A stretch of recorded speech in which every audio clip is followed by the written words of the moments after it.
जय श्री कृष्ण। ओम नमो भगवते वासुदेवाय नमः। आप सुन रहे हैं पौराणिक अमृतवाणी द्वारा प्रसारित महाभारत कथा। चलिए आगे की कथा शुरू करते हैं।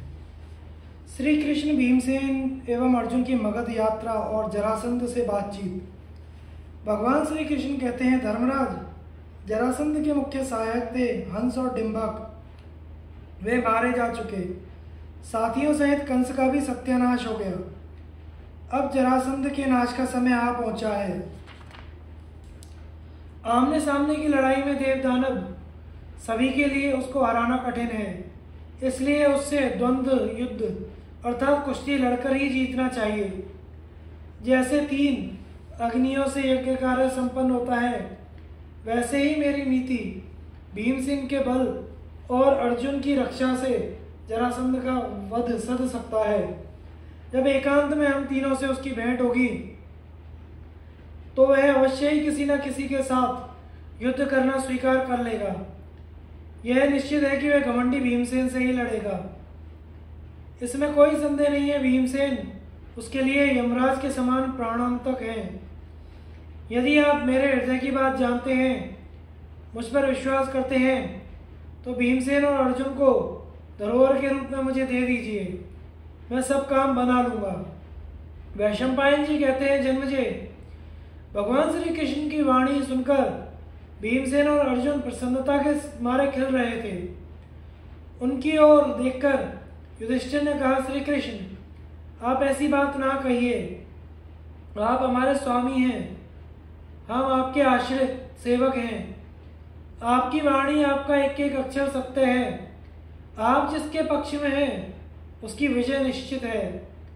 आपकी आज्ञा में स्थित होकर मैं ऐसा समझ रहा हूं कि जरासंध का वध, कैदी राजाओं का छुटकारा, राष्ट्रीय यज्ञ की समाप्ति, सब कुछ सकुशल समाप्त हो गया। स्वामी, आप सावधान होकर वही कीजिए जिससे काम बने। आप तीनों के बिना मैं जीना पसंद नहीं करता। अर्जुन के बिना आप और आपके बिना अर्जुन रह नहीं सकते।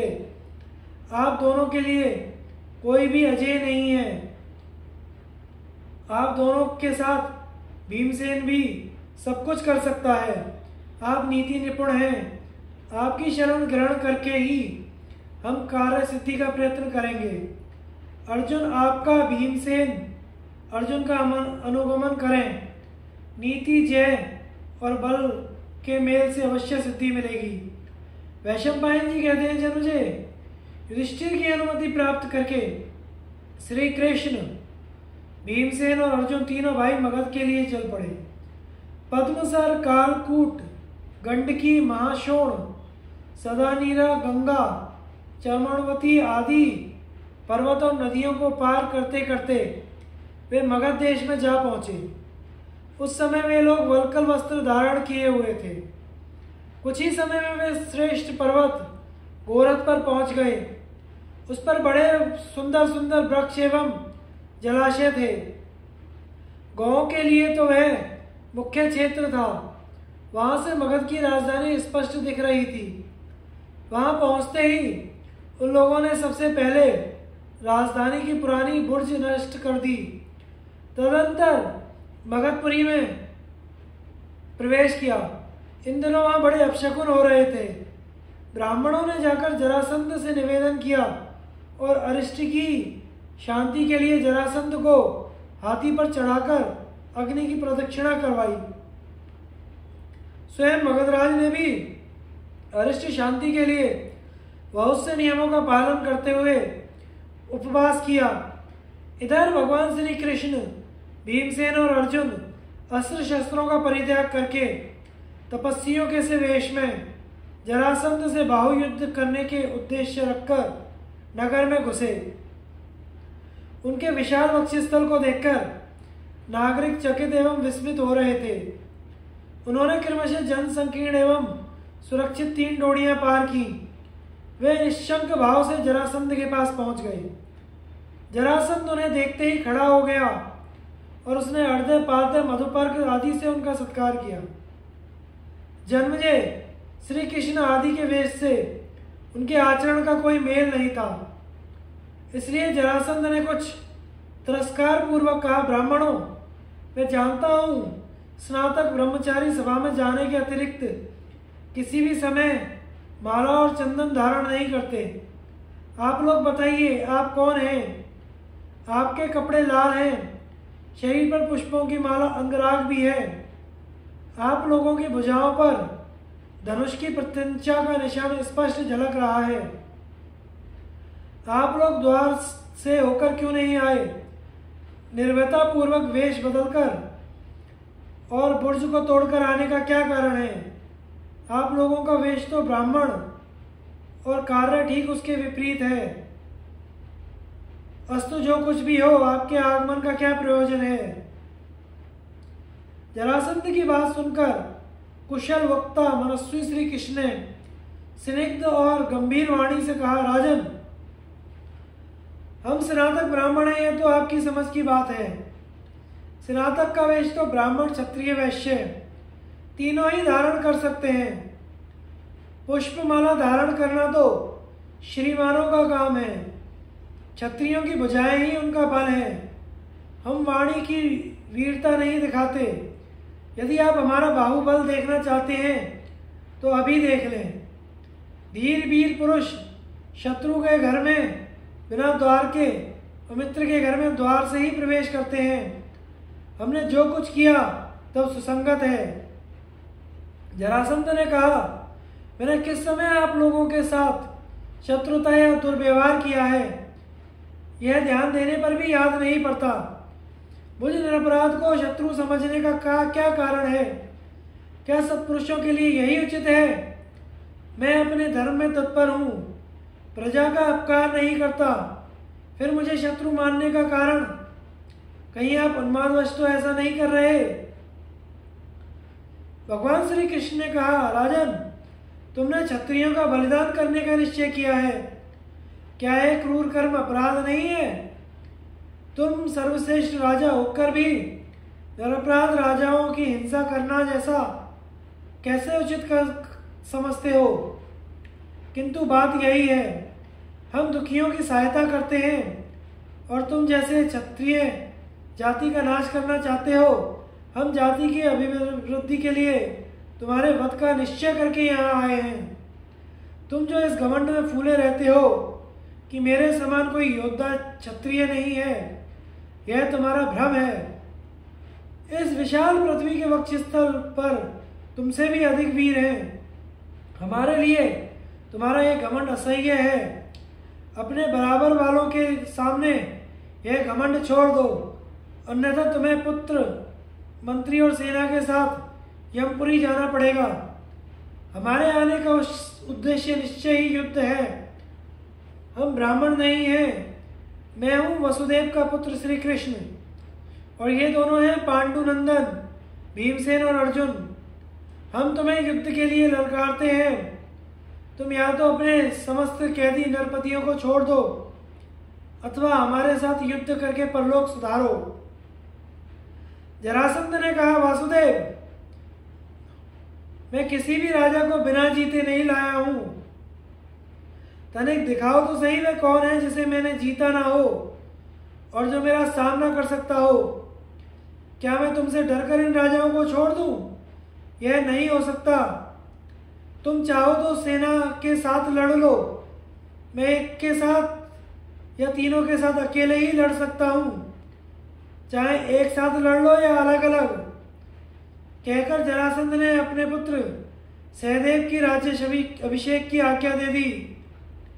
भगवान श्री कृष्ण ने देखा कि आकाशवाणी के अनुसार यदुवंशियों के हाथ से जरासंध का वध नहीं होना चाहिए, इसलिए उन्होंने जरासंध को स्वयं न मारकर भीमसेन के हाथों मरवाने का निश्चय किया। जरासंध वध और बंदी राजाओं की मुक्ति। वैशंपायन जी कहते हैं, जन्मजय, जब भगवान श्री कृष्ण ने देखा जरासंध युद्ध करने के लिए उद्यत हो गया है, तब उन्होंने उससे पूछा, राजन, तुम हम तीनों में से किससे युद्ध करना चाहते हो? हम में से कौन युद्ध के लिए तैयार हो? जरासंध ने भीमसेन के साथ कुश्ती लड़ना स्वीकार किया। उसने माला मांगलिक चिन्ह धारण किए, पीड़ा मिटाने वाला बाजूबंद पहने। ब्राह्मण ने आकर स्वस्ति वाचन किया। क्षत्रिय के धर्म के अनुसार उसने बख्तर पहना, मुकुट उतारा और बालों को बांधता हुआ खड़ा हो गया। जरासंध ने कहा, भीमसेन आओ, बलवान के साथ लड़कर हारने पर भी यश ही मिलता है। बलवान भीमसेन ने श्री कृष्ण से परामर्श लेकर ब्राह्मणों से स्वस्ति वाचन कराकर जरासंध से भिड़ने के लिए अखाड़े में उतर गए। दोनों ही अपनी अपनी विजय चाहते थे। दोनों ने ही अपनी अपनी भुजाओं को ही शस्त्र बनाया हुआ था।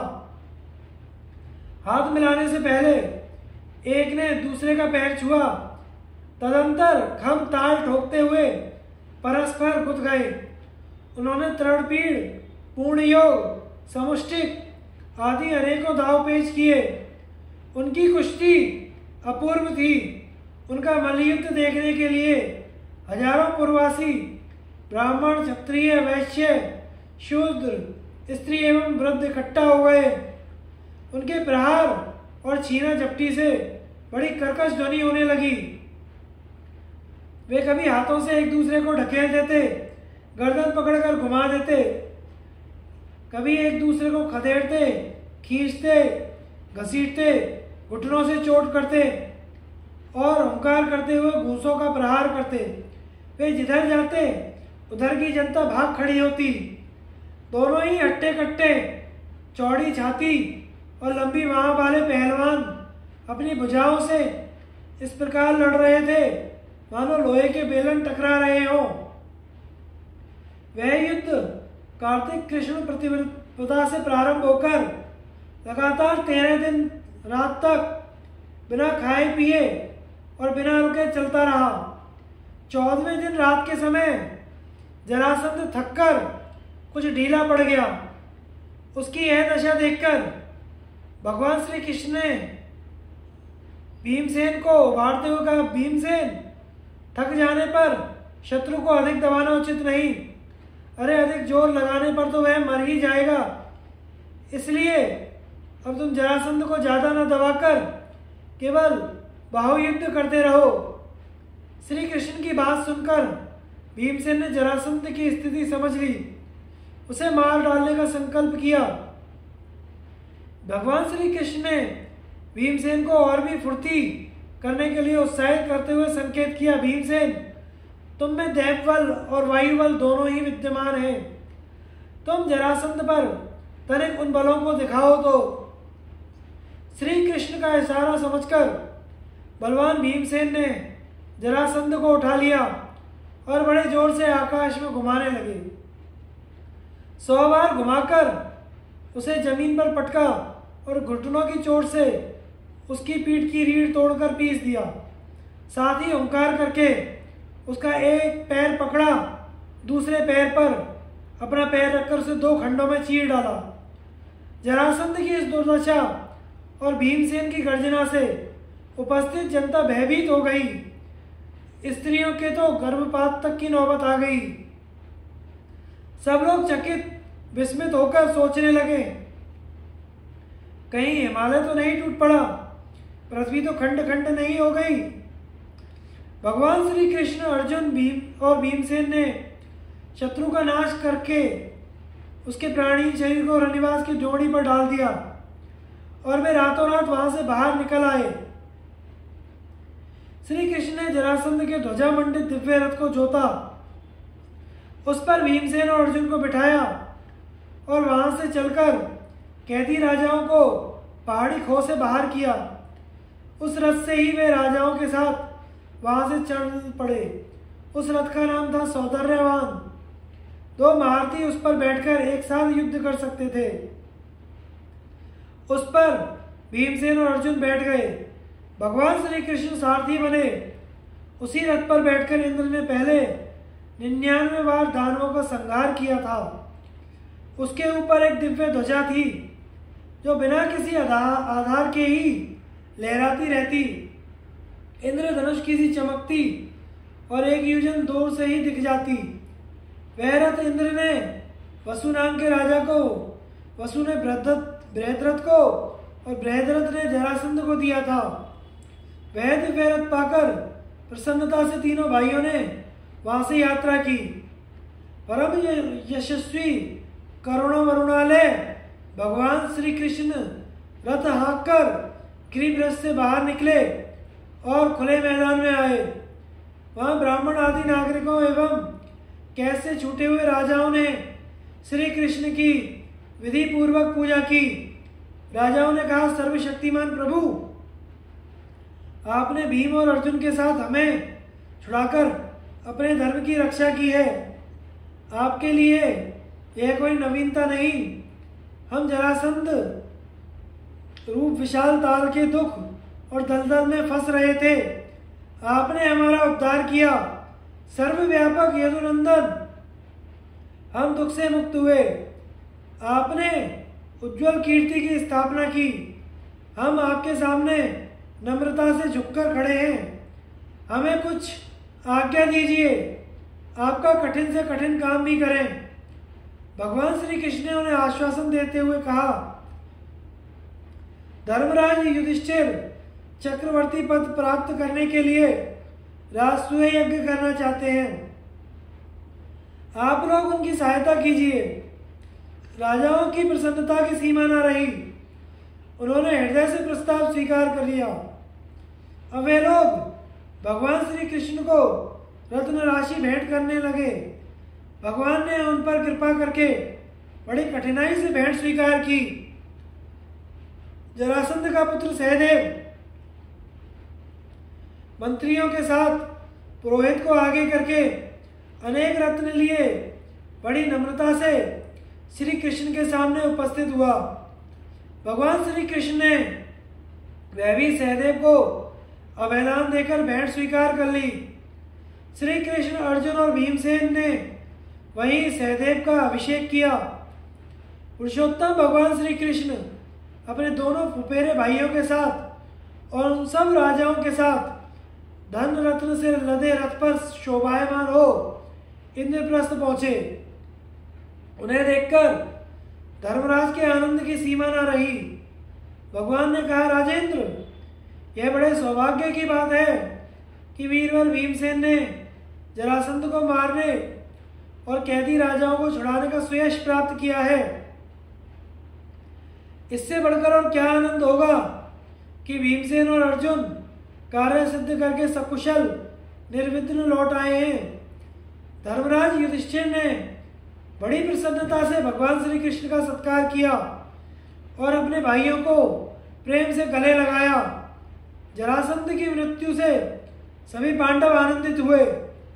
उन्होंने सब बंधन मुक्त राजाओं से मिल बैठकर उनका यथोचित आदर सत्कार किया और समय पर उन्हें विदा किया। सब राजा धर्मराज की अनुमति से बड़ी प्रसन्नता के साथ विभिन्न वाहनों द्वारा अपने अपने देश चले गए। परम प्रवीण भगवान श्री कृष्ण ने इस प्रकार जरासंध का वध कराकर धर्मराज की अनुमति प्राप्त करके कुंती, द्रौपदी, सुभद्रा, भीमसेन, अर्जुन, नकुल, सहदेव और धौम्य से विदा ली तथा उसी रथ पर जो जरासंध के यहाँ से लाए थे युधिष्ठिर के कहने से सवार होकर द्वारका की यात्रा की। यात्रा के समय पांडवों ने आनंद कंद भगवान श्री कृष्ण को यथोचित अभिवादन एवं परिक्रमा की। जन्मजय इस ऐतिहासिक विजय एवं राजाओं को छुड़ाकर अभय देने के कारण पांडवों का यश दिग दिगंत में फैल गया। धर्मराज युधिष्ठिर के समय के अनुसार धर्म पर दृढ़ रहकर प्रजा पालन करने लगे। धर्म, काम एवं अर्थ तीनों ही पुरुषार्थ उनकी सेवा में संलग्न रहते। पांडवों की दिग्विजय। वैशंपायन जी कहते हैं, जन्मजय, एक दिन अर्जुन ने धर्मराज युधिष्ठिर से कहा, आप आज्ञा दें तो मैं दिग्विजय के लिए जाऊं और पृथ्वी के सभी राजाओं से आपके लिए कर वसूल करूं। युधिष्ठिर ने कहा, अवश्य तुम्हारी विजय निश्चित है। युधिष्ठिर की आज्ञा प्राप्त करके चारों भाइयों ने दिग्विजय यात्रा की। जन्मेजय, यद्यपि चारों भाइयों ने एक साथ ही चारों दिशाओं पर विजय प्राप्त की थी, फिर भी मैं तुम्हें उनका क्रमशः वर्णन सुनाऊंगा। जन्मेजय, अर्जुन ने उत्तर दिशा की विजय का भार लिया। उन्होंने पहले साधारण पराक्रम से ही आनर्त, कालकूट, कुलिंद देशों पर विजय प्राप्त की। सुमंडल को साथी बनाकर शाकलद्वीप और प्रतिविंध्य पर्वत के राजाओं पर विजय प्राप्त की।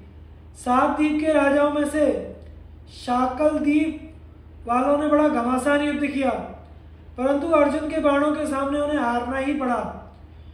उनकी सहायता से अर्जुन ने प्राग ज्योतिषपुर पर चढ़ाई की। वहां के प्रतापी राजा का नाम भगदत्त था। भगदत्त के सहायक किरात, चीन आदि बहुत से समुद्री देशों के लोग भी थे। 8 दिन तक भयंकर युद्ध होने पर भी अर्जुन का पूर्ववत उत्साह देखकर भगदत्त ने मुस्कुराते हुए कहा, महाबाहु अर्जुन, तुम्हारा पराक्रम ही योग्य है। तुम देवराज इंद्र के पुत्र हो ना। इंद्र से मेरी मित्रता है और मैं उनसे कम वीर नहीं हूं, इसलिए मैं तुमसे युद्ध नहीं कर सकता। बेटा, मैं तुम्हारी इच्छा पूर्ण करूंगा, बताओ क्या चाहते हो।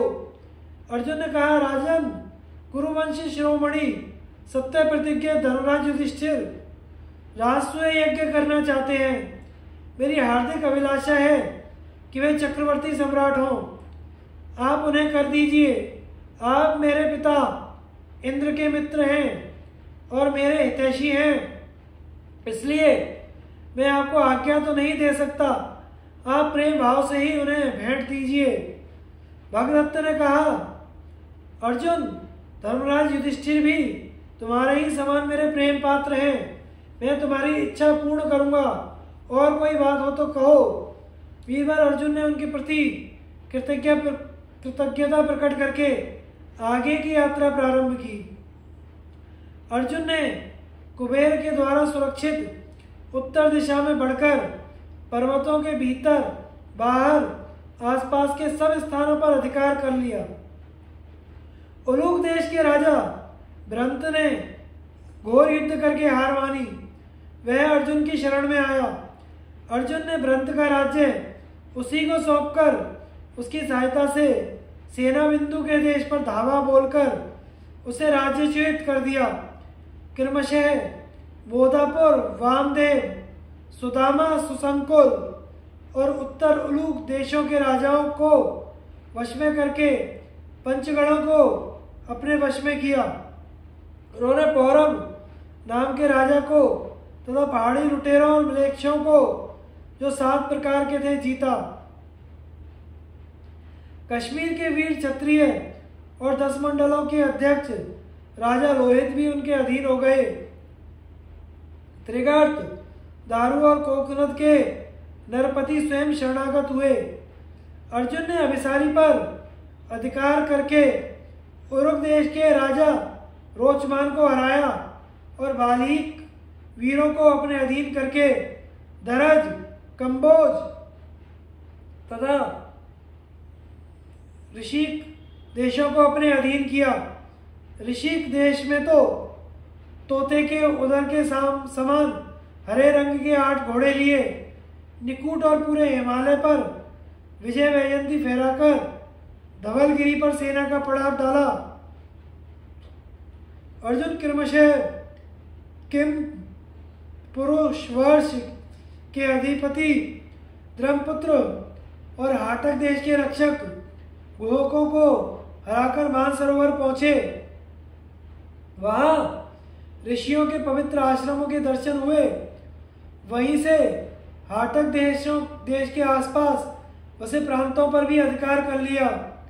तदंतर अर्जुन ने हरिवंश पर विजय प्राप्त करनी चाहिए, परंतु वहां प्रवेश करते न करते बड़े वीर विशालकाय द्वारपालों ने आकर प्रसन्नता से कहा, अवश्य ही आप कोई असाधारण पुरुष हैं, क्योंकि यहाँ तक पहुँचना सबके लिए सुगम नहीं है। आप यहाँ आ गए हैं, यही विजय है। यहाँ की कोई भी वस्तु मनुष्य शरीर से नहीं देखी जा सकती, इसलिए दिग्विजय की तो बात ही नहीं है। हम लोग आप पर प्रसन्न हैं, आपका कोई काम हो तो कर सकते हैं। अर्जुन ने हंसते हुए कहा, मैं अपने बड़े भाई धर्मराज युधिष्ठिर को चक्रवर्ती सम्राट बनाने के लिए दिग्विजय कर रहा हूँ।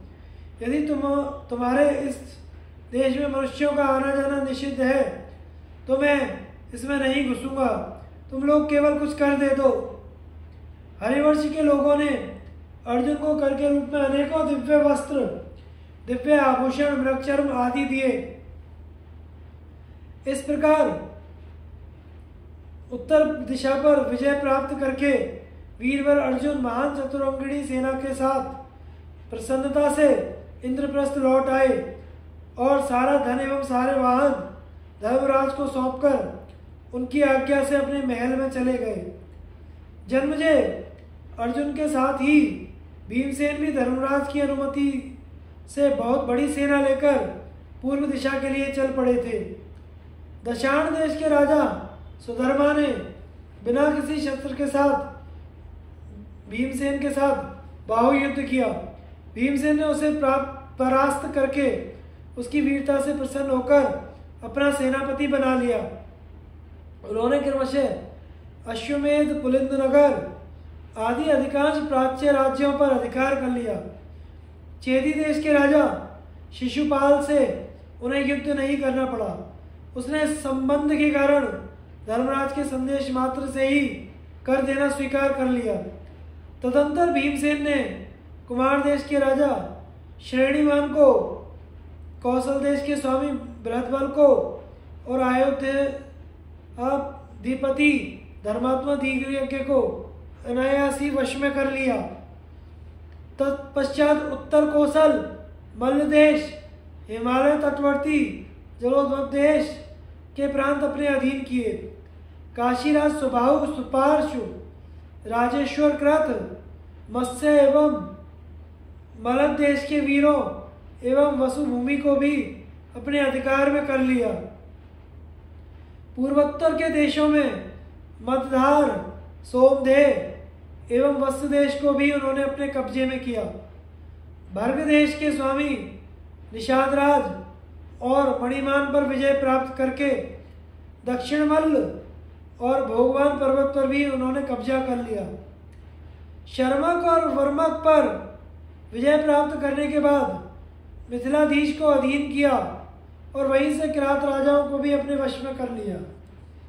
सुईह, प्रसूय, दंड, दंडधर आदि नरपति अनायास ही परास्त हो गए। गिरिविरस से जरासंध नंदन सहदेव को साथ लेकर बोधाचल के राजा का संहार किया। पौंड्रक, वासुदेव और कौशिक नदी के द्वीप में रहने वाला राजा भी पराजित हो गया। वंग देश के राजा समुद्रसेन, चंद्रसेन, करवाटाधिपति ताम्रलिप्त और सभी समुद्र तटवर्ती विलेक्ष भी उनके अधीन हो गए। इस प्रकार अनेक देशों पर विजय प्राप्त करके भीमसेन लोहित्य के पास आए। समुद्र तट और समुद्र के टापुओं पर रहने वाले मलेक्षों ने बिना युद्ध के ही उन्हें तरह तरह के हीरे, मोती, मणि, माणिक्य, सोना, चांदी, ऊनी सूती वस्त्र आदि दिए। उन्होंने धन से भीमसेन को संतुष्ट कर दिया। भीमसेन सब धन लेकर इंद्रप्रस्थ लौट आए और उन्होंने बड़े प्रेम से सारा का सारा धन अपने बड़े भाई धर्मराज को सौंप दिया। जन्मेजय उसी समय सहदेव ने भी बहुत बड़ी सेना के साथ दिग्विजय के लिए दक्षिण की यात्रा की। उन्होंने क्रमशः मथुरा, मत्स्य देश, अधिराज के अधिपतियों को वश में करके सामंत बना लिया। राजा सुकुमार और सुमित्र के बाद द्वितीय मत्स्य और पटच्चरों को जीता। बलपूर्वक निषाद भूमि, घोषरंग पर्वत, श्रेणीमान राजा को अपने वश में कर लिया। नर राष्ट्र पर विजय प्राप्त कर लेने के बाद कुंती भोज पर आक्रमण किया और उन्होंने सहर्ष धर्मराज का शासन स्वीकार कर लिया। इसके बाद सहदेव ने नर्मदा की ओर प्रस्थान किया। उधर उज्जैन के प्रसिद्ध वीर विंद और अनुविंद को हराकर वश में कर लिया। नाटकीय और हेरंब को परास्त कर मारुद तथा मुंजग्राम पर अधिकार कर लिया। उन्होंने क्रमशः अर्बुद, वातराज, पुलिंदों को हराकर पांड्य नरेश पर विजय प्राप्त की। किष्किंधा के मैंद एवं द्विविद को जीता। महिष्मती पर धावा बोल दिया। भयंकर युद्ध के बाद महाराज नील उनके करज सामंत बन गए। आगे बढ़कर त्रिपुर रक्षक और पौरवेश्वर को वश में किया। सुराष्ट्र देश के स्वामी कौशिकाचार्य आकृति पर विजय प्राप्त करके भोजकट के रुक्मी और निषद के भीष्मक के पास दूध बेचकर उन लोगों ने श्री कृष्ण के संबंध के कारण बड़े प्रेम से सहदेव की आज्ञा मान ली।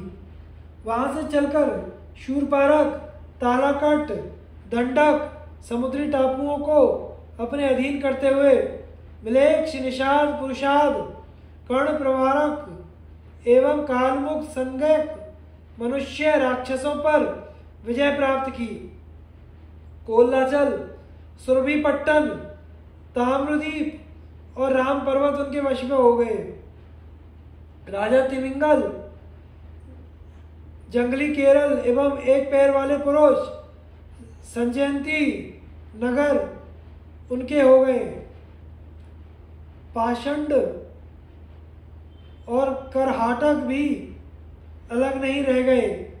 पांड्य, द्रविड़, उंड, केरल, आंध्र, तालवन, कलिंग, उष्ट्रकर्णिक, आठवीपुरी और आक्रमणकारी यवनों की राजधानियां भी उनके वश में हो गईं। सहदेव ने दूत के द्वारा लंकाधिपति के पास संदेश भेजा और विभीषण ने बड़े प्रेम से उसे स्वीकार कर लिया। सहदेव ने इसे भगवान श्री कृष्ण की ही महिमा समझी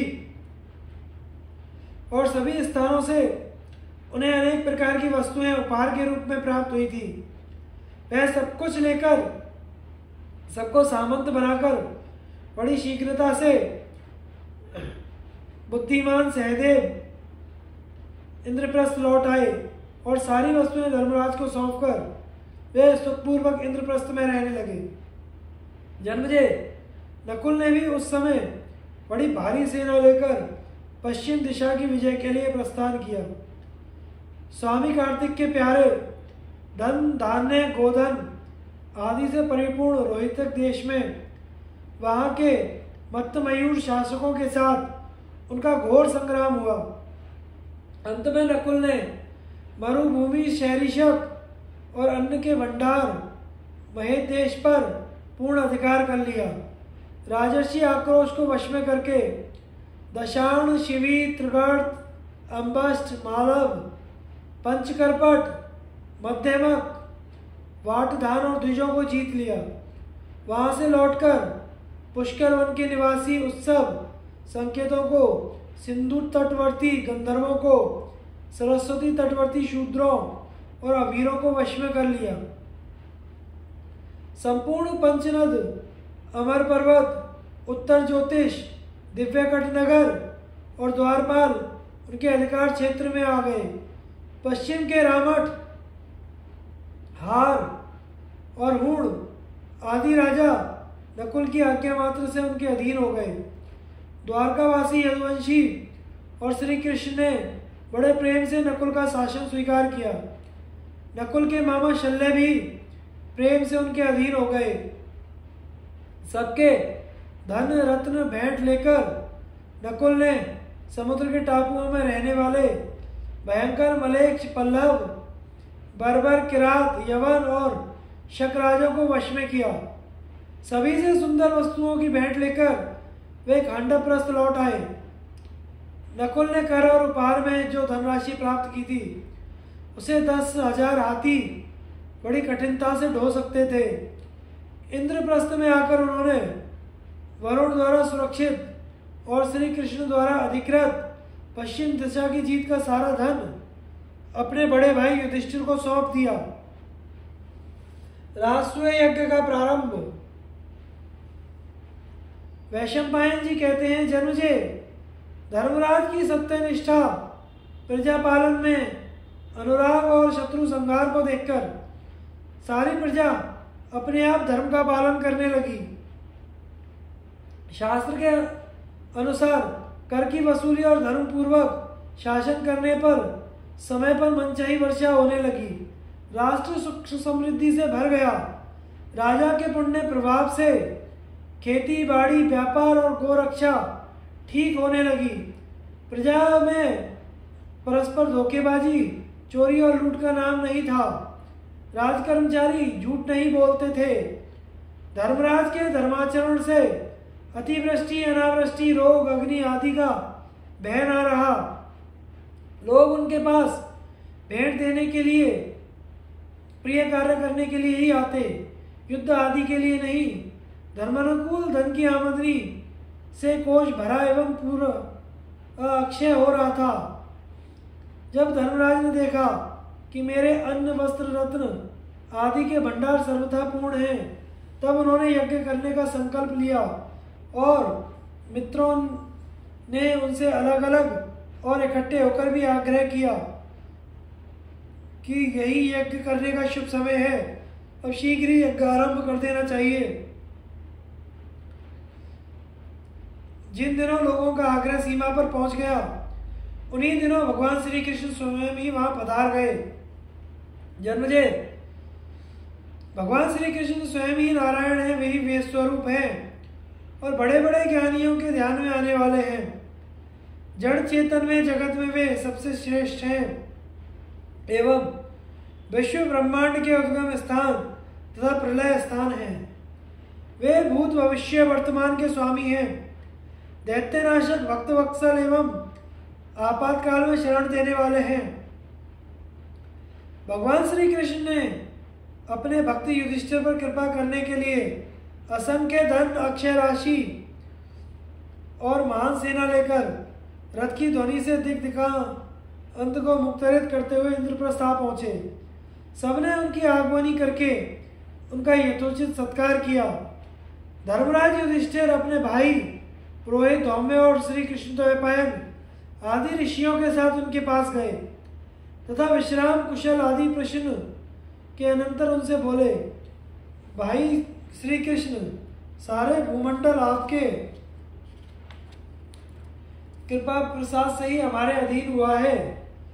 बहुत सी धन संपत्ति भी हमें प्राप्त हुई है। यह सब आपके लिए ही है। अब मैं चाहता हूँ इसके द्वारा विधि पूर्वक हवन और ब्राह्मण भोजन संपन्न हो। अब आप मेरे अभिलषित राष्ट्रीय यज्ञ के लिए मुझे अनुमति दीजिए।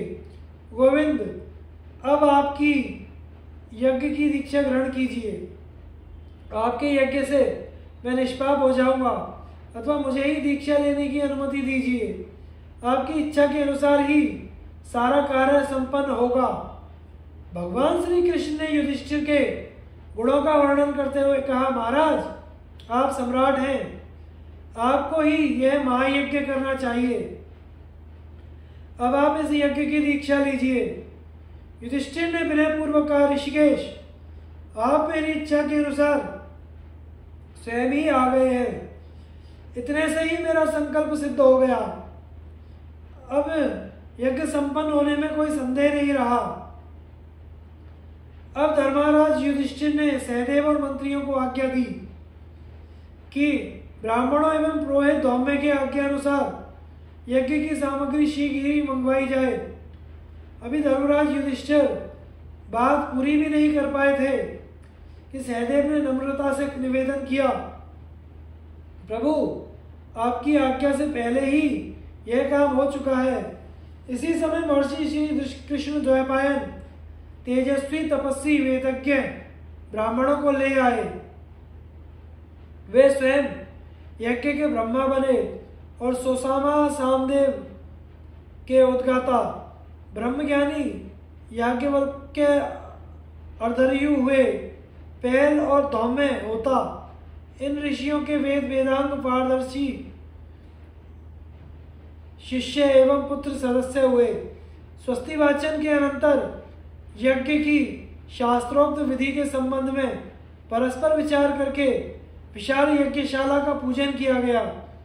शिल्पकारों ने आज्ञा के अनुसार देव मंदिरों के समान बहुत से सुगंधित भवनों का निर्माण किया। अब धर्मराज ने सहदेव को यह आज्ञा दी कि निमंत्रण देने के लिए दूत भेजो। सहदेव ने दूतों को भेजते हुए यह कह दिया कि देश के समस्त ब्राह्मण एवं क्षत्रियों को निमंत्रण दे आओ और वैश्य और सम्मानीय शूद्रों के साथ ले आओ। दूतों ने वैसा ही किया। जन्मजय ब्राह्मणों ने ठीक समय पर धर्मराज को राष्ट्रीय यज्ञ की दीक्षा दी। उन्होंने सहस्त्रों ब्राह्मण, भाई, सगे, संबंधी, सहचर, समागत क्षत्रिय और मंत्रियों के साथ मूर्तिमान धर्म के समान यज्ञशाला में प्रवेश किया। चारों ओर से शास्त्र पारंगत, वेद वेदांत में निपुण झुंड के झुंड ब्राह्मण आने लगे। उनके निवास के लिए हजारों कारीगरों द्वारा अलग अलग ऐसे स्थान बनवाए गए जो अन्न, जल, वस्त्र आदि से परिपूर्ण एवं ऋतुओं के योग्य सुख कर सामग्री से पूर्ण थे। उनके निवास स्थान में ब्राह्मण कथा, वार्ता एवं भोजन आदि प्रसन्न चित्त करते रहते थे। जब देखो वहां यही कोलाहल हो रहा होता, दीजिए दीजिए, लीजिए लीजिए। धर्मराज युधिष्ठिर ने भीष्म, धृतराष्ट्र आदि को बुलाने के लिए नकुल को हस्तिनापुर भेजा। उन्होंने वहां जाकर सबको बड़े सत्कार पूर्वक विनय से निमंत्रण दिया और वे लोग बड़ी प्रसन्नता के साथ निमंत्रण स्वीकार करके ब्राह्मणों के साथ वहां आए।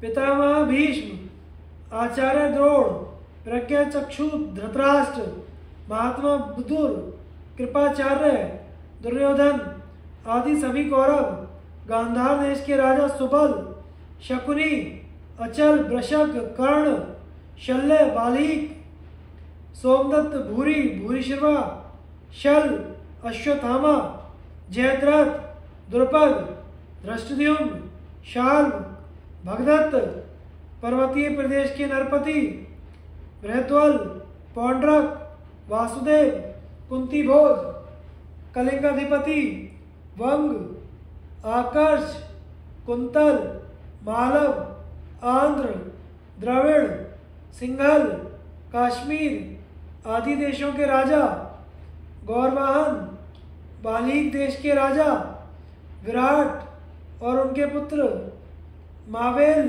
शिशुपाल और उसके लड़के सबके सब यज्ञ भूमि में आए। यज्ञ में समागत राजा और राजकुमारों की गणना कठिन है। सभी बहुमूल्य भेंट ले लेकर आए थे। बलराम, अनिरुद्ध, कंक, सारण, गद, प्रद्युम्न, सांब, चारुष, उल्मुख आदि समस्त यादव महारथी भी आए। धर्मराज की आज्ञा से सभी समागत राजाओं को सत्कार पूर्वक अलग अलग स्थानों में ठहराया गया। उनके लिए जो स्थान बनवाए गए थे उनमें खाने पीने की सामग्री, बावलियां और हरे भरे नयन मनोहर वृक्ष थे। स्वागत सत्कार के बाद सब लोग अपने निवास स्थानों में ठहर गए। धर्मराज युधिष्ठिर ने भीष्म पितामह और गुरु द्रोणाचार्य के चरणों में प्रणाम करके यह प्रार्थना की, आप लोग इस यज्ञ में मेरी सहायता कीजिए। इस विशाल धनागार को अपना ही समझिए। इस प्रकार कार्य कीजिए जिससे मेरा मनोरथ सफल हो। यज्ञ दीक्षित धर्मराज ने उन लोगों की सम्मति से सबको एक एक कार्य सौंप दिया। दुशासन भोजन संबंधी पदार्थों की देखभाल में, अश्वत्थामा ब्राह्मणों की सेवा और शुश्रूषा में, संजय राजाओं के स्वागत सत्कार में नियुक्त किए गए।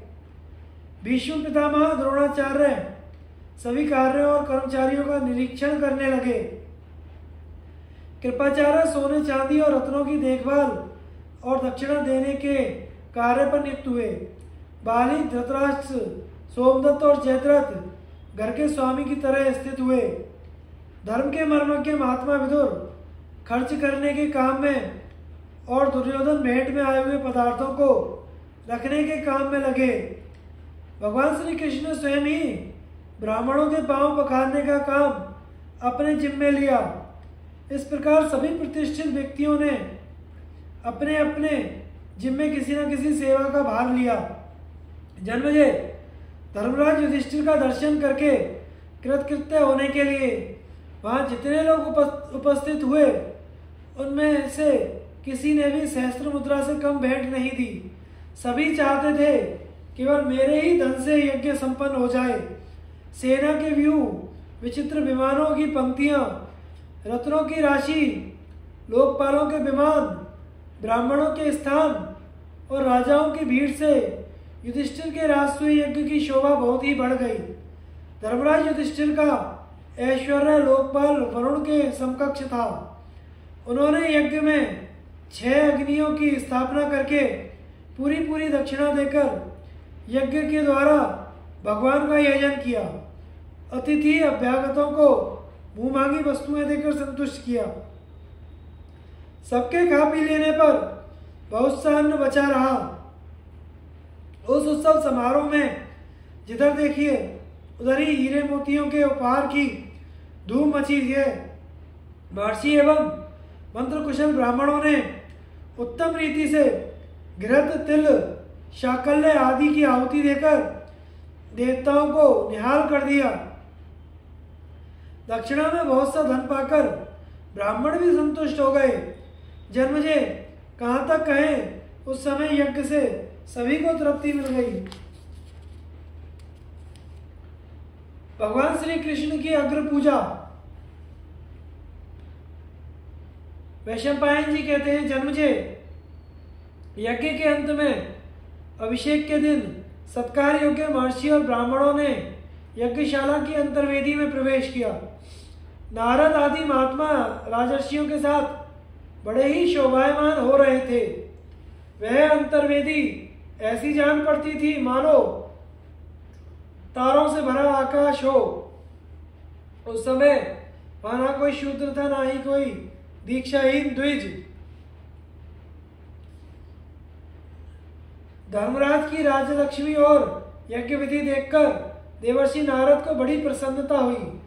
क्षत्रियों का समूह देखकर उन्होंने पहले की घटना याद आ गई जो भगवान के अवतार के संबंध में ब्रह्मलोक में हुई थी। उन्होंने राजाओं का समागम ऐसा जान पड़ने लगा, इन रूपों में देवता ही इकट्ठे हुए हैं।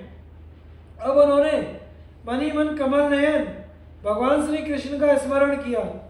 देवर्षि नारद सोचने लगे, धन्य है सर्वव्यापक असुर विनाशक अंतर्यामी भगवान नारायण ने अपनी प्रतिज्ञा पूर्ण करने के लिए क्षत्रियों में अवतार ग्रहण किया, जिन्होंने पहले देवताओं को यह आज्ञा दी थी कि तुम पृथ्वी में अवतार लेकर संहार कार्य पूर्ण करो, फिर अपने लोक में आ जाओ। वही कल्याणकारी जगन्नाथ भगवान श्री कृष्ण यदुवंश में अवतीर्ण हुए हैं। देवराज इंद्र आदि समस्त महापुरुष जिनके बाहुबल की उपासना करते हैं, वही प्रभु यहाँ मनुष्य के समान बैठे हुए हैं। स्वयं प्रकाश महाविष्णु इस बलशाली क्षत्रिय वंश को अवश्य ही पुनः निगल जाएंगे। भगवान श्री कृष्ण ही समस्त यज्ञों के द्वारा आराध्य सर्वशक्तिमान एवं अंतर्यामी हैं। इस प्रकार के विचार में देवर्षि नारद डूब गए। उसी समय महात्मा भीष्म ने धर्मराज युधिष्ठिर से कहा, राजन, अब तुम सब समागत राजाओं का यथा योग्य सत्कार करो। आचार्य ऋत्विज संबंधी स्नातक राजा और प्रिय व्यक्ति को यदि ये 1 वर्ष में अपने यहाँ आवे तो विशेष पूजा अर्घ्यदान करना चाहिए। ये सभी लोग हमारे यहाँ बहुत दिनों के बाद आए हैं, इसलिए तुम सबकी अलग अलग पूजा करो। इनमें जो सर्वश्रेष्ठ हो उसकी सबसे पहले, धर्मराज युधिष्ठिर ने पूछा, पितामह कृपा करके बतलाइए, इन सज्जनों में हम लोग सबसे पहले किसकी पूजा करें? आप किसे श्रेष्ठ और पूजा के योग्य समझते हैं? भीष्म ने कहा, धर्मराज, पृथ्वी में यदुवंश शिरोमणि भगवान श्री कृष्ण ही सबसे बढ़कर पूजा के पात्र हैं। क्या तुम नहीं देख रहे हो कि उपस्थित सदस्यों में भगवान श्री कृष्ण अपने तेज बल पराक्रम से वैसे ही दैदीप्यमान हो रहे हैं जैसे छोटे छोटे तारों में भवन भास्कर भगवान सूर्य। जैसे तमसाच्छन्न स्थान सूर्य के शुभागम से और वायुहीन स्थान वायु के संचार से जीवन ज्योति से जगमगा उठता है, वैसे ही भगवान श्री कृष्ण द्वारा हमारी सभा आह्लादित और प्रकाशित हो रही है। भीष्म की आज्ञा मिलते ही प्रतापी सहदेव ने विधि पूर्वक भगवान श्री कृष्ण को अर्घ्यदान किया। श्री कृष्ण ने शास्त्रोक्त विधि के अनुसार उसे स्वीकार किया। चारों ओर आनंद मनाया जाने लगा। शिशुपाल का क्रोध, युधिष्ठिर का समझाना और भीष्म आदि का कथन। वैशंपायन जी कहते हैं, जन्मजय, चेदीराज शिशुपाल भगवान श्री कृष्ण की अग्र पूजा देखकर चिढ़ गया। उसने भरी सभा में भीष्म पितामह और धर्मराज युधिष्ठिर को धिक्कारते हुए श्री कृष्ण को फटकारना स्वीकार किया। उसने कहा, बड़े बड़े महात्माओं और राजर्षियों की उपस्थिति रहते राजाओं के समान राजोचित पूजा का पात्र कृष्ण नहीं हो सकता। महात्मा पांडवों ने कृष्ण की पूजा करके अपने योग्य काम नहीं किया है। पांडवों, तुम लोग अभी बालक हो, तुम्हें सूक्ष्म धर्म का ज्ञान नहीं है। भीष्म पितामह भी सठिया गए हैं, इनकी दृष्टि दीर्घदर्शिनी नहीं रह गई है। भीष्म, तुम्हारे जैसे धर्मात्मा पुरुष भी जब मनमाना काम करने लगते हैं तो जगत में अपमानित होते हैं। श्री कृष्ण राजा नहीं है, फिर भी यह राजाओं में सम्मान का पात्र कैसे हो सकता है? यह आयु में भी सबसे वृद्ध नहीं है। इसके पिता वसुदेव अभी जीवित हैं। यदि इसे अपना सच्चा हितैषी और अनुकूल समझकर तुम लोगों ने इसकी पूजा की हो तो क्या है द्रुपद से बढ़कर है? यदि तुम लोग कृष्ण को आचार्य मानते हो तो भी द्रोणाचार्य की उपस्थिति में इसकी पूजा सर्वथा अनुचित है। ऋतु की दृष्टि से भी सबसे पहले विद्या वयोवृद्ध भगवान श्री कृष्ण द्वैपायन की ही पूजा होनी चाहिए थी। युधिष्ठिर, इच्छा मृत्यु पुरुषश्रेष्ठ भीष्म पितामह के रहते हुए तुमने कृष्ण का पूजन कैसे किया? शास्त्र पारदर्शी वीर अश्वत्थामा के सामने कृष्ण की पूजा भला किस दृष्टि से उचित हो सकती है? पांडवों, राजाधिराज दुर्योधन, भरतवंश के आचार्य महात्मा कृप, किम पुरुषों के आचार्य द्रोण और पांडु के समान माननीय सर्व सद्गुण संपन्न भीष्म को छोड़कर उनकी उपस्थिति में तुमने कृष्ण की पूजा का अनर्थ कैसे कर डाला? यह कृष्ण ना ऋत्विजय न राजा ना तो आचार्य, फिर तुमने किस कामना से इसकी पूजा की है? यदि तुम्हें कृष्ण की अग्र पूजा ही करनी थी तो इन राजाओं और हम लोगों को बुलाकर इस प्रकार अपमान तो नहीं करना चाहिए था। हम लोग भय लोभ आदि के कारण तुम्हें कर नहीं देते। हम तो ऐसा समझते हैं कि यह सीधा साधा धर्मात्मा मनुष्य है, यह सम्राट हो जाए तो अच्छा ही है। सो तुम इस गुणहीन कृष्ण की पूजा करके हम लोगों का तिरस्कार कर रहे हो। तुम अचानक ही धर्मात्मा के रूप में प्रख्यात हो गए, तभी तो तुमने इस धर्मच्युत की पूजा करके अपनी बुद्धि का दिवालियापन दिखलाया है। शिशुपाल ने भगवान श्री कृष्ण की ओर मुंह करके कहा, कृष्ण, मैं मानता हूं कि पांडव बेचारे डरपोक और तपस्वी हैं। इन्हें यदि ठीक ठीक नहीं समझा तो तुम्हें तो जना देना चाहिए था कि तुम किस पूजा के अधिकारी हो। यदि कायरता और मूर्खता पूर्वक इन्होंने तुम्हारी पूजा कर भी दी, तुमने अयोग्य होकर उसे स्वीकार क्यों किया? जैसे कुत्ता लुक छिपकर जरा सी घी चाट ले और अपने आप को धन धान्य मानने लगे, वैसे ही तुम यह अयोग्य पूजा स्वीकार करके अपने को बड़ा मान रहे हो। तुम्हारी इस अनुचित पूजा से हम राजाओं को कोई अपमान नहीं होता। ये पांडव तो स्पष्ट रूप से तुम्हारा ही तिरस्कार कर रहे हैं। नपुंसक का ब्याह करना, अंधे को रूप दिखाना, राज्यहीन को राजाओं में बैठा देना जिस प्रकार का अपमान है, वैसी ही तुम्हारी यह पूजा भी। हमने युधिष्ठिर, भीष्म और तुमको देख लिया, तुम सब एक से बढ़कर एक हो। ऐसा कहकर शिशुपाल अपने आसन से उठ खड़ा हुआ और कुछ राजाओं को साथ लेकर वहां से जाने के लिए तैयार हो गया। धर्मराज युधिष्ठिर ने तत्क्षण शिशुपाल के पास जाकर समझाते हुए मधुर वाणी से कहा, राजन, आपका कहना उचित नहीं है। कड़वी बात कहना निरर्थक तो है ही, अधर्म भी है। हमारे पिता भीष्म धर्म का रहस्य ना जानते हो ऐसा नहीं है। आप व्यर्थ ही उनका तिरस्कार मत कीजिए। देखिए, यहाँ आपसे भी विद्या वयोवृद्ध बहुत से राजा उपस्थित हैं। उन्हें भगवान श्री कृष्ण की पूजा बुरी मालूम नहीं हुई है। आपको भी उन्हीं के समान इस संबंध में कुछ नहीं कहना चाहिए। चेरी नरेश, पितामह भीष्म ही भगवान श्री कृष्ण के वास्तविक स्वरूप को जानते हैं। श्री कृष्ण के संबंध में उनके जैसा तत्व ज्ञान आपको नहीं है। युधिष्ठिर इस प्रकार कह ही रहे थे कि भीष्म पितामह ने उन्हें संबोधन करके कहा, धर्मराज, भगवान श्री कृष्ण त्रिलोकी में सबसे श्रेष्ठ हैं। जो उनकी पूजा को अंगीकार नहीं करता, उससे अनुनय विनय करना अनुचित है। क्षत्रिय धर्म के अनुसार जो जिसे युद्ध में जीत लेता है, वह उससे श्रेष्ठ माना जाता है। भगवान कृष्ण ने इन उपस्थित राजाओं में से किस पर विजय प्राप्त नहीं की है? एक का भी नाम तो बतलाओ। ये केवल हमारे ही पूज्य हो ऐसी बात नहीं है। सारा जगत इनकी उपासना करता है। इन्होंने सब पर विजय प्राप्त की हो। इतना ही नहीं, संपूर्ण जगत सर्वात्मना इन्हीं की आधार पर स्थित है। मैं मानता हूँ यहाँ बहुत से गुरुजन और पूज्य उपस्थित हैं, फिर भी पूर्वोक्त कारण से हम भगवान श्री कृष्ण की ही पूजा कर रहे हैं।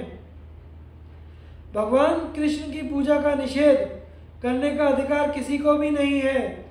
मैंने अपने विशाल जीवन में बड़े बड़े ज्ञानियों का सत्संग किया है और उनके मुंह से सकल गुणों का आश्रय भगवान श्री कृष्ण के दिव्य गुणों का वर्णन सुना है। यहाँ आए हुए श्रेष्ठ पुरुषों की सम्मति भी मैंने जान ली है। इन्होंने अपने जन्म से लेकर अब तक जितने भी कर्म किए हैं, उनका मैं श्रेष्ठ पुरुषों से श्रवण किया है। शिशुपाल, हम लोग केवल स्वार्थवश संबंध के कारण अथवा उपकारी होने से ही भगवान श्री कृष्ण की पूजा नहीं करते। हमारे पूजा करने का कारण तो यह है कि भगवान श्री कृष्ण जगत के समस्त प्राणियों के लिए सुखकारी हैं और समस्त श्रेष्ठ पुरुष उनकी पूजा करते हैं। यहाँ जितने लोग हैं, उन सब की बच्चे बच्चे की परीक्षा हमने ली है। यश, शूरता, विजय में कोई भी भगवान कृष्ण के समान नहीं है। ज्ञान और बल दोनों ही दृष्टियों से भगवान श्री कृष्ण से बढ़कर कोई नहीं है। दान, कौशल, शास्त्र ज्ञान, शूरता, संकोच, कीर्ति, बुद्धि, विनय, लक्ष्मी, धैर्य, तुष्टि, पुष्टि, सभी गुण भगवान श्री कृष्ण में नित्य निरंतर निवास करते हैं। परम ज्ञानी श्री कृष्ण हमारे आचार्य, पिता और गुरु हैं। सब लोगों को इसमें हार्दिक सहयोग देना चाहिए था। हमारे ऋत्विज, गुरु, विवाह्य, स्नातक, राजा, प्रिय, मित्र सब कुछ है। इसीलिए हमने उनकी अग्र पूजा की है। भगवान श्री कृष्ण ही संपूर्ण विश्व की उत्पत्ति एवं प्रलय का स्थान है। उनके क्रीड़ा के लिए ही सारा जड़ चेतन जगत है। वे ही अव्यक्त प्रकृति हैं, वे ही सनातन करता है। जन्मने मरने वाले समस्त पदार्थों से वे परे हैं, इसलिए सबसे बढ़कर पूजनीय हैं। बुद्धि, मन, महत्व, वायु, तेज, जल, आकाश, पृथ्वी और चारों प्रकार के सब प्राणी भगवान श्री कृष्ण के आधार पर ही स्थित हैं। सूर्य, चंद्रमा, ग्रह, नक्षत्र, दिशा विदिशा सबके सब श्री कृष्ण में ही स्थित हैं। जैसे वेदों में अग्निहोत्र, छंदों में गायत्री मंत्र, मनुष्यों में राजा, नदियों में समुद्र, नक्षत्रों में चंद्रमा, ज्योतिष चक्र में सूर्य, पर्वतों में मेरु, पक्षियों में गरुड़ श्रेष्ठ हैं, वैसे ही त्रिलोकी की ऊर्ध्व, मध्यम और अधोलोक रूप त्रिविधि गतियों में भगवान श्री कृष्ण ही सर्वश्रेष्ठ हैं। शिशुपाल तो अभी कल का अबोध बालक है, उसे इस बात का ज्ञान नहीं कि भगवान श्री कृष्ण सर्वदा सर्वत्र सब रूपों में विद्यमान है। इसी से वह ऐसा कह रहा है। जो सदाचारी एवं बुद्धिमान पुरुष धर्म का मर्मज्ञ जानना चाहता है, उसे जैसा धर्म का तत्व ज्ञान होता है वैसा शिशुपाल को नहीं है। इसे तो कभी सच्ची जिज्ञासा ही नहीं हुई। यहाँ जितने भी छोटे बड़े राजर्षि महर्षि उपस्थित हैं, उनमें से कौन ऐसा है जो भगवान श्री कृष्ण को पूज्य नहीं मानता और उनकी पूजा नहीं करता। एकमात्र शिशुपाल इस पूजा को बुरा समझता है, वह समझा करे। वह जो ठीक है समझ सकता है। भीष्म पितामह इतना कहकर चुप हो गए। अब माद्री नंदन सहदेव ने कहा, भगवान श्री कृष्ण परम पराक्रमी हैं। मैंने उनकी पूजा की है। जिन्हें यह बात सहन नहीं हो रही हो, उनके सिर पर मैं लात मारता हूँ। मेरा इतना कहने के बाद जिसको विरोध करना हो वह बोले, मैं उसका वध करूँगा। सभी बुद्धिमान हमारे आचार्य, पिता, गुरु एवं पूजनीय भगवान श्री कृष्ण की पूजा का समर्थन करें। सहदेव ने इस प्रकार कहकर जोर से लात पटकी, परंतु उन मानी और बलवान राजाओं में से किसी की भी जीभ तक न हिली। आकाश से सहदेव के सिर पर पुष्पों की वर्षा होने लगी और अदृश्य रूप से साधु साधु की ध्वनि सुनाई पड़ने लगी। देवर्षि नारद भी वहीं बैठे थे। उनकी सर्वज्ञता प्रसिद्ध है। उन्होंने सबके सामने स्पष्ट शब्दों में कहा, जो लोग कमल नयन भगवान श्री कृष्ण की पूजा नहीं करते, उन्हें जिंदा रहने पर भी मुर्दा ही समझना चाहिए। उनके साथ तो कभी बात तक नहीं करनी चाहिए। इसके अनंतर सहदेव ने ब्राह्मणों और क्षत्रियों की यथोचित पूजा की। इस प्रकार पूजा का काम समाप्त हुआ। भगवान श्री कृष्ण की पूजा से शिशुपाल क्रोध के मारे आग बबूला हो गया। उसकी आंखें खून उगल रही थी। उसने राजाओं को पुकार कर कहा, मैं सेनापति बनकर खड़ा हूँ। आप लोग किस उधेड़ मन में हैं? आइए हम लोग डटकर यादवों और पांडवों की सम्मिलित सेना से भिड़ जाएं। इस प्रकार शिशुपाल यज्ञ में विघ्न डालने के लिए राजाओं को उत्साहित कर उनसे सलाह करने लगा। उस समय वे लोग क्रोध से तिलमिला रहे थे, चेहरे पर शिकन पड़ गई। वे यही सोच रहे थे कि श्री कृष्ण की पूजा और युधिष्ठिर का यज्ञांत अभिषेक ना होने पावे। धर्मराज युधिष्ठिर ने देखा बहुत से लोग क्षुब्ध सागर की भांति उमड़कर युद्ध करना चाहते हैं। तब उन्होंने भीष्म पितामह के पास जाकर कहा, पितामह अब मुझे क्या करना चाहिए? यज्ञ की निर्विघ्न समाप्ति और प्रजा के हित के लिए कोई उपाय बताइए। भीष्म पितामह ने कहा, बेटा डरने की कोई बात नहीं है। क्या कभी कुत्ता सिंह को मार सकता है? मैंने पहले ही तुम्हारे कर्तव्य का निश्चय कर लिया है।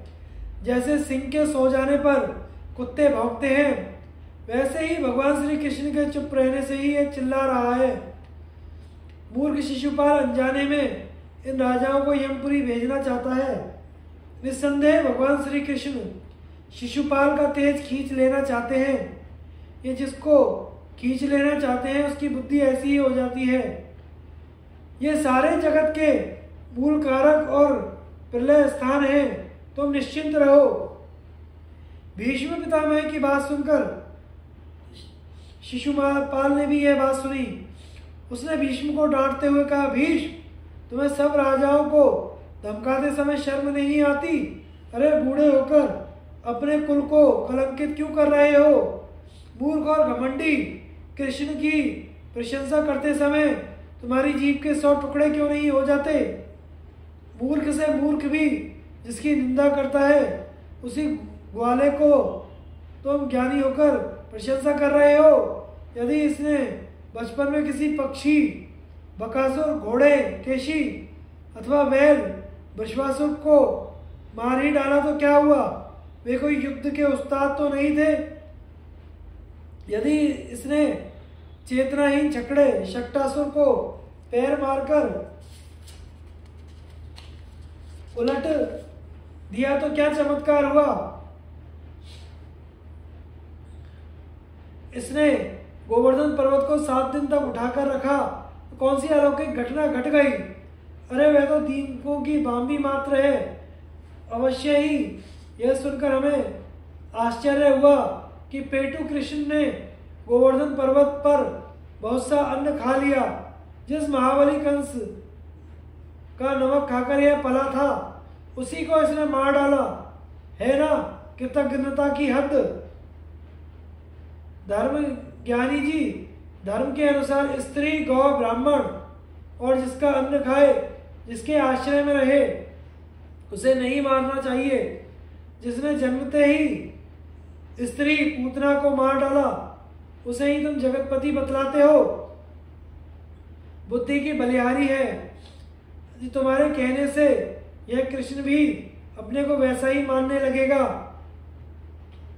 धर्मध्वजी, तुम अपने को अपने स्वभाव की नीचता के कारण ही पांडवों को ऐसा बना दिया है। तुमने धर्म की आड़ में जो जो दुष्कर्म किए हैं, वे क्या कभी किसी ज्ञानी के द्वारा किए जा सकते हैं? काशी नरेश की कन्या अंबा शाल्व को पति बनाना चाहती थी, परंतु तुम उसे बलपूर्वक हर लाए। यह कौन सा धर्म है? तुम्हारा ब्रह्मचर्य व्यर्थ है। तुमने नपुंसकता अथवा मूर्खता के कारण यह हट पकड़ रखा है। अब तक तुमने कौन सी उन्नति संपादन की है? हाँ, धर्म की बातें तो बढ़ बढ़ कर करते हो। सभी लोग जरासंध का आदर करते थे। उन्होंने कृष्ण को दास समझकर ही इसका वध नहीं किया। उनकी हत्या करने में इस कृष्ण ने भीमसेन और अर्जुन का साथ मिलकर जो करतूत की, उसे कौन ठीक समझता है? आश्चर्य तो यह है कि तुम्हारी बातों में आकर पांडव भी कर्तव्यच्युत हो रहे हैं। क्यों ना तुम्हारे जैसे नपुंसक, पुरुषार्थहीन और बूढ़े जब सम्मति देने वाले हों, तब ऐसा ही होना चाहिए। शिशुपाल की रूखी और कठोर बातें सुनकर प्रतापी भीमसेन क्रोध से तिलमिला उठे। सबने देखा कि भीमसेन प्रलयकालीन काल के समान दांत पीस रहे हैं। वे क्रोध में आकर शिशुपाल पर टूटना ही चाहते हैं थे कि महाभाव भीष्म ने उन्हें रोक लिया। इतना सब होने पर भी शिशुपाल टस से मस नहीं हुआ। वह डटा रहा।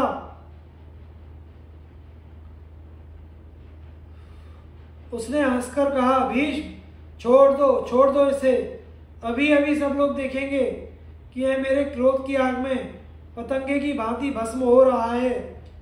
भीष्म पितामह ने शिशुपाल की बात की ओर कोई ध्यान नहीं दिया और वे भीमसेन को समझाने लगे।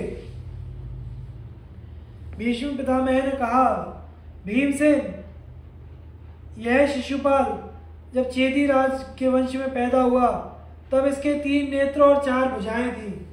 पैदा होते ही यह गधों के समान रहकने और चिल्लाने लगा। सगे संबंधी इसकी यह दशा देखकर डर गए और इसे त्यागने का विचार करने लगे। माता पिता मंत्री आदि का एक ही विचार देखकर आकाशवाणी हुई, राजन, तुम्हारा यह पुत्र बड़ा श्रीमान और बली होगा, इससे डरो मत और निश्चिंत होकर इसका पालन करो। माता यह सुनकर प्रेम में पक गई। उसने हाथ जोड़कर कहा, जिसने मेरे पुत्र के संबंध में यह भविष्यवाणी की है वह चाहे कोई भी हो, स्वयं भगवान, देवता अथवा अन्य, मैं उसे प्रणाम करती हूँ। उसे इतना ही और जानना चाहती हूँ कि मेरे पुत्र की मृत्यु किसके हाथों होगी। आकाशवाणी ने दोबारा कहा, जिसके गोद में ले जाने पर तुम्हारे पुत्र की दोनों भुजाएं गिर पड़े और जिसे देखने मात्र से तीसरा नेत्र लुप्त हो जाए, उसी के हाथों इसकी मृत्यु होगी। उस समय इस विचित्र शिशु का समाचार सुनकर पृथ्वी के अधिकांश राजा इसे देखने के लिए आए। चेदीराज ने सबका यथोचित सत्कार करके बालक शिशुपाल को सबकी गोद में रखा, परंतु ना तो भुजाएं गिरी, ना ही तीसरा नेत्र लुप्त हुआ। भगवान श्री कृष्ण और महाबली बलराम भी अपनी बुआ से मिलने और उनके लड़के को देखने के लिए चेदीपुरी आए। प्रणाम, आशीर्वाद और कुशल मंगल के पश्चात स्वागत सत्कार हुआ। अनंतर बुआ ने अपने भतीजे श्री कृष्ण की गोद में प्रेम से अपना बालक रख दिया। उसी समय उसकी 2 भुजाएं गिर गईं और तीसरा नेत्र गायब हो गया। शिशुपाल की माता व्याकुल एवं भयभीत होकर श्री कृष्ण से कहने लगी, श्री कृष्ण, मैं तुमसे डर गई हूँ। तुम आर्तों को आश्वासन और भयभीतों को अभय देते हो, इसलिए तुम मुझे एक वर दो। तुम मेरी ओर से शिशुपाल के सारे अपराध क्षमा कर देना, बस मैं केवल इतना ही वर मांगती हूँ।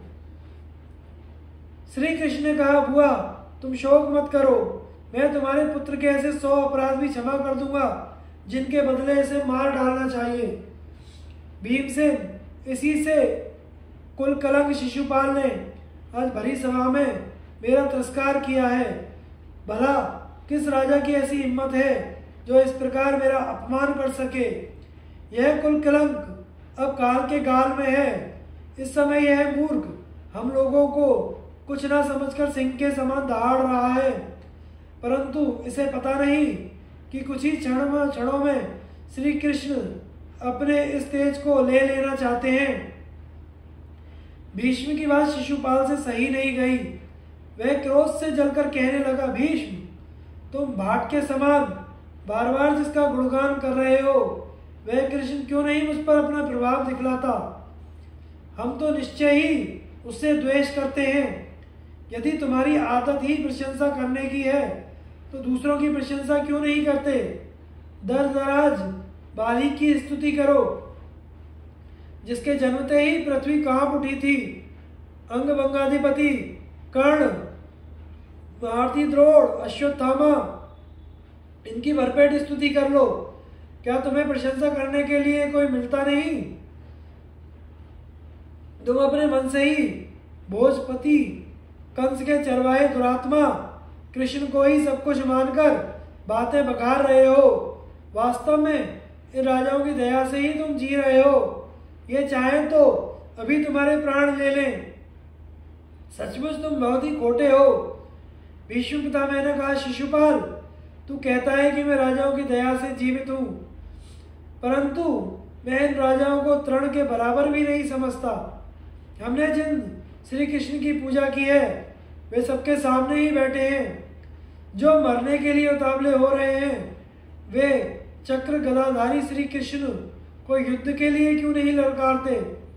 मैं दावे के साथ कहता हूँ कि उनको ललकारने वाला रणभूमि में धराशायी होगा और उसे उन्हीं के शरीर में स्थान मिलेगा। शिशुपाल जोश में आकर श्री कृष्ण की ओर रुक करके बोला, कृष्ण, मैं तुम्हें ललकारता हूँ, आओ और मुझसे भिड़ो। पांडवों के साथ मैं तुम्हें यमपुरी भेज दूं। पांडवों ने मूर्खतावश तुम्हारे जैसे दास, मूर्ख और अयोग्य की पूजा की है। अब तुम लोगों का वध ही उचित है। शिशुपाल की बात समाप्त होने पर भगवान श्री कृष्ण ने बड़ी गंभीरता से मधुर शब्दों में कहा, राजाओं, यह हम लोगों का संबंधी है, फिर भी हमसे बड़ी शत्रुता रखता है। इसने हम यदुवंशियों का सत्यानाश करने में कोई कोर कसर नहीं की। इस दुरात्मा ने मेरे प्राग ज्योतिषपुर चले जाने पर भी बिना किसी अपराध के ही द्वारकापुरी को जला देने की चेष्टा की। जिस समय भोजराज रेवतक पर्वत पर विहार करने के लिए गए हुए थे, इसने उनके सभी साथियों को मार डाला अथवा बांधकर अपनी राजधानी ले गया। जब मेरे पिता अश्वमेध यज्ञ कर रहे थे, तब इस पात्मा ने पितृ डालने के लिए यज्ञ अश्व को पकड़ लिया। यदुवंशी तपस्वी बभ्रू की पत्नी जिस समय सौबीर देश के लिए जा रही थी, यह उन्हें देखकर मोहित हो गया और बलपूर्वक हर ले गया। इसकी ममेरी बहन भद्रा करुषराज के लिए तपस्या कर रही थी, परंतु इसने छल से रूप बदलकर उसे हर लिया। यह सब देख सुनकर मुझे बड़ा कष्ट होता था, परंतु अपनी बुआ की बात मानकर मैं अब तक इसे सहता रहा। आज यह दुष्ट आप लोगों के सामने ही विद्यमान है। यहाँ इसने भरी सभा में मेरे प्रति जैसा व्यवहार किया है, वह आप लोग देख ही रहे हैं। इससे आप लोग समझ सकते हैं कि आप लोगों की अनुपस्थिति में इसने क्या किया होगा। आज इसने इस आदरणीय राज समाज के बीच में घमंडवश जो दुर्व्यवहार किया है, उसे मैं कदापि सहन नहीं कर सकता। भगवान श्री कृष्ण इस प्रकार कह ही रहे थे, शिशुपाल उठकर खड़ा हुआ और हंसने लगा। उसने कहा, कृष्ण, यदि तुम 100 बार गरज हो तो मेरी बात सुन और सह, ना गरज हो तो जो चाहे कर ले। तेरे क्रोध या प्रसन्नता से मेरी कुछ हानि नहीं है और ना तो लाभ। जिस समय शिशुपाल इस प्रकार कह रहा था, उसी समय भगवान श्री कृष्ण ने चक्र का स्मरण किया। स्मरण करते न करते चक्र उनके हाथ में चमकने लगा। भगवान श्री कृष्ण ने ऊंचे स्वर से कहा, नरपतियों, मैंने इसे अब तक जो क्षमा किया है, इसका कारण यह था कि मैंने इसकी माता की प्रार्थना से इसके 100 अपराध क्षमा करने की बात स्वीकार कर ली थी। और मेरे वचन के अनुसार संख्या पूरी हो गई, इसलिए आप लोगों के सामने ही इसका सर धड़ से अलग किए देता हूं। भगवान श्री कृष्ण ने यह कहकर बिना विलंब उसी चक्र से शिशुपाल का सर काट डाला और सब लोगों के देखते ही देखते वह वज्रविद्ध पर्वत के समान धराशायी हो गया। उस समय राजाओं ने देखा, शिशुपाल के शरीर से सूर्य के समान प्रकाशमान एक श्रेष्ठ ज्योति निकली। उसने जगद्वंदित कमलोचन भगवान श्री कृष्ण को प्रणाम किया और लोगों को देखते देखते ही वह उनमें समा गई। वह अद्भुत घटना देखकर उपस्थित जनता आश्चर्यचकित हो गई। सभी एक स्वर से भगवान श्री कृष्ण की प्रशंसा करने लगे और धर्मराज युधिष्ठिर की आज्ञा से भीमसेन आदि ने तत्काल उसके प्रेत संस्कार का प्रबंध किया। तदंतर राजा युधिष्ठिर ने सभी नरपतियों के साथ शिशुपाल के पुत्र का चेदी राज्य पर अभिषेक कर दिया। राजसूय यज्ञ की समाप्ति। वैशंपायन जी कहते हैं, जन्मजे परम प्रतापी युधिष्ठिर का यज्ञ समस्त ऐश्वर्यों से परिपूर्ण था। उसे देखकर उत्साही वीरों को बड़ी प्रसन्नता हुई। उसमें आने वाले विघ्न अपने आप ही शांत हो गए। सारे कर्म सुखपूर्वक हुए। धन संपत्ति आवश्यकता से अधिक आई। असंख्य मनुष्यों और प्राणियों के खाते पीते रहने पर भी अन्न के गोदाम भरे रहे। इसका कारण यही था कि स्वयं भगवान श्री कृष्ण उनके संरक्षक थे। धर्मराज युधिष्ठिर ने बड़ी प्रसन्नता से वह यज्ञ पूर्ण किया। जब तक यज्ञ समाप्त नहीं हो गया तब तक सर्वशक्तिमान शांग्र चक्र गदाधारी भगवान श्री कृष्ण उसकी रक्षा में तत्पर रहे। जब धर्मराज युधिष्ठिर यज्ञांत में अभ्रत स्नान कर चुके तब सभी राजाओं ने उनके पास आकर कहा, धर्मज्ञ सम्राट, यह बड़े सौभाग्य की बात है कि आपका यज्ञ निर्विघ्न समाप्त हो गया। आपने सम्राट पद प्राप्त करके अजमीर वंशी राजाओं का यश उज्जवल किया है। राजेंद्र, इस यज्ञ के द्वारा महान धर्मानुष्ठान संपन्न हुआ है। इस यज्ञ में हम लोगों का भी सब प्रकार से आतिथ्य सत्कार हुआ है, किसी प्रकार की त्रुटि नहीं हुई। आज्ञा दीजिए, अब हम लोग अपनी राजधानी में जाएं। धर्मराज ने उनकी प्रार्थना स्वीकार करके उन्हें सीमा तक पहुंचाने के लिए अपने भाइयों को नियुक्त किया और कहा, अच्छा पधारिए, आप लोगों का मंगल हो। भीमसेन, अर्जुन आदि ने बड़े भाई की आज्ञा से प्रत्येक राजा का सत्कार पूर्वक विदा किया।